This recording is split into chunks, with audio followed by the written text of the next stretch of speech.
कैलास फडवर गुन्हा दाखल करण्यात आलेला आहे। कैलास फड यांना धनंजय मुंडेंच्या विरोधामध्ये असलेले उमेदवार राजासाहेब देशमुख आणि त्यांच्या बॉडीगार्डला रोखलं होतं। दरम्यान या प्रकरणी त्यांच्यावर गुन्हा दाखल करण्यात आलेला आहे। बीड पोलिसांना कैलास फडवर 82 दिवसांनंतर हा गुन्हा दाखल झालाय। मारहाण आणि उमेदवाराच्या बॉडीगार्डला रोखल्यामुळे हा गुन्हा दाखल झालाय। याआधी हवेत गोळीबार केल्यामुळे कैलास फडला अटक करण्यात आली होती।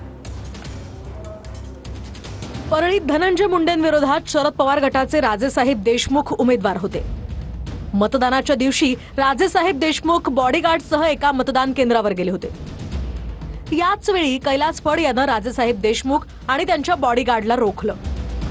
कैलास फडचा मुलगा निखिल फड आणि इतर काही जणांनी दादागिरी सुद्धा केली। याच वेळी देशमुखांचे कार्यकर्ते माधव जाधव यांनाही मारहाण झाली होती। दरम्यान दादागिरी आणि मारहाण केल्याचा हा व्हिडिओ सोशल मीडियावर सुद्धा व्हायरल झाला होता। या प्रकरणी कारवाई करण्याची मागणी राजेसाहेब देशमुखांसह अनेकांनी केली होती।